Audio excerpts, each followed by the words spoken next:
It was going on, everybody, is Slice here, and I'm back for another video. Yeah, I'm sorry I have not been doing much lately. There hasn't been much going on for Dragalia Lost, and I'm just pretty much just trucking along at this rate. I'm just gonna wait for half Annie, pretty much. As you can see, my summons are pretty much on life support right now because Galatov fucked me over, drained me dry, and I still didn't get him, so there's that. But yeah, so we are here for reading some of the news because there is an Ask OKADA, and as you can see that there is a offensive battle event, which is good because that means more honey, because I need that. Then the login bonus, which is all of this stuff that you can see. The Dragon Yule cake, I'm pretty sure, is for dragons. Let me double check that, because if it's not in here, then it's for dragons. Okay, yeah, it is for dragons. Okay, so yeah, it's for dragons. Anyways, let's get into what we are here for, which is the Ask OKADA. Yay! Sadly, this will not include the Dragon Yule Nevin shit, so... And, we're not gonna get anything for Dragon Yule Nevin, so... Hate to see it. Alrighties, first point. A player wrote in to request an increase in the amount of jobs for the more difficult quests in the Rise of Sinister Dominion. If the rewards for master difficulty are too similar to those for expert difficulty, players may not find it worth their time to invest the additional effort required to clear the more difficult version. Hi, that's me. When determining the Rise of the Sinister Dominion rewards, our intention was to ensure that players who play expert difficulty are able to sufficiently improve their Agito weapons without feeling pressure to complete master difficulty.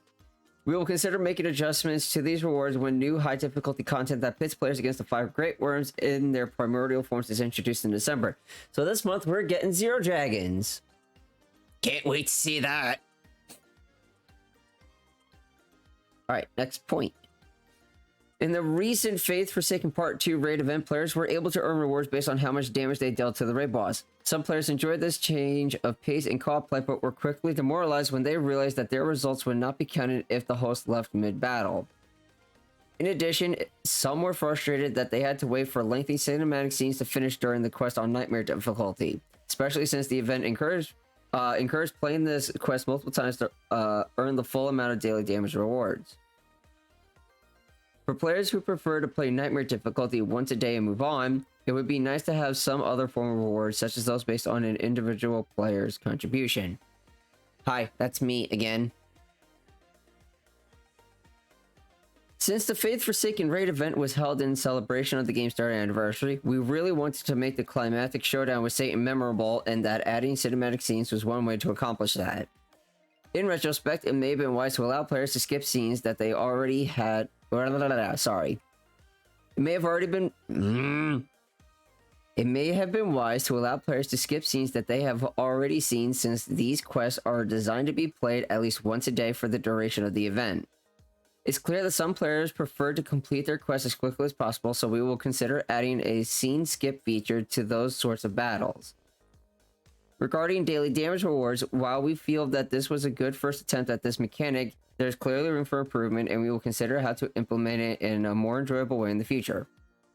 That's good. So they're not saying, oh, tough shit, suck it up and move on. They actually, you know, they realize that it's a once in a lifetime.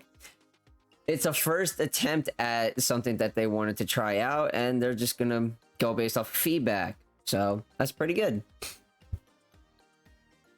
Next point. It's been just over a year in real time since Leonidas saved the prince from a mob of angry citizens and set him down the path to the Fairy Kingdom in Chapter 16 of the main campaign. Almost said main companion. He's surely been preoccupied keeping the affairs of Alberia in order in the prince's absence, though he did find time for some fun in the sun this past summer. With that said, a particularly dedicated fan is wondering when we will see him, when we will next see him in the main campaign, as he has played a considerable role in the story thus far. I still don't have Leonidas game. Please give me him.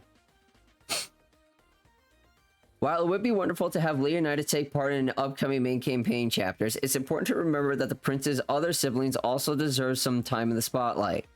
For now, he will focus on maintaining pace and stability at home, while the main campaign further explores the lives of the other members of the royal family. But rest assured that you have not seen the last of the first Scion. That's good that they know that is like, look, we understand that this is a fan favorite, but it can't always be about this one because there's 6 other siblings to Yuden, and and Okada wants all of them to have time in the spotlight, like all of them have screen time. Like, we just got Zethia. We literally just got a playable Zethia in the game.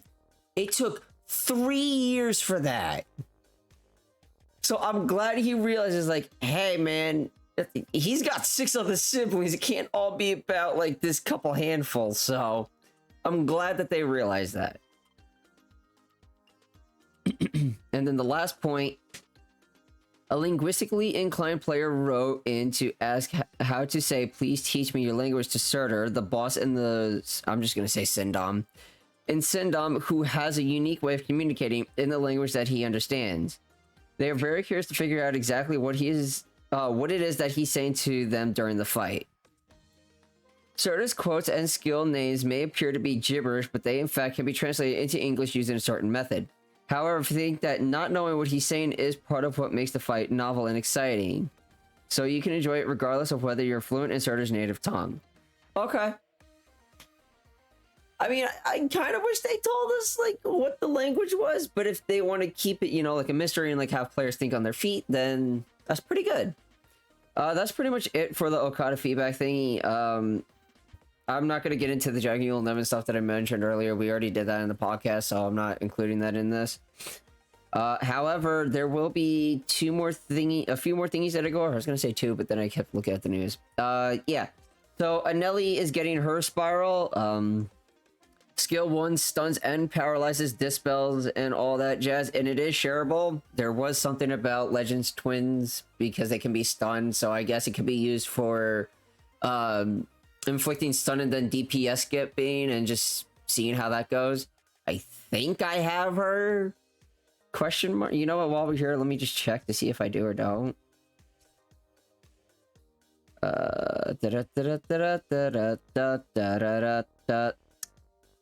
I do not. I don't have her. That's sad. I'll live. Anyways, yeah, so she draws them in, dispels, stuns, and paralyzes, and then there's skill shift and all that jazz. There's a lot.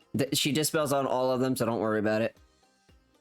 Skill 2 deals damage to enemies directly ahead, increases team's energy, and immediately readies the stunning display skill for use. So S2 immediately readies S1, so there you go. Light energy strength stuff.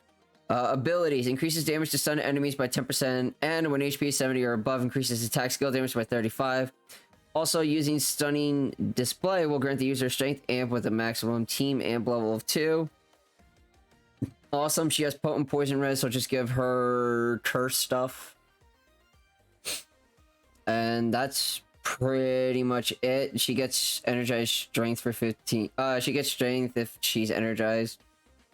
So that's pretty good. 2 more things.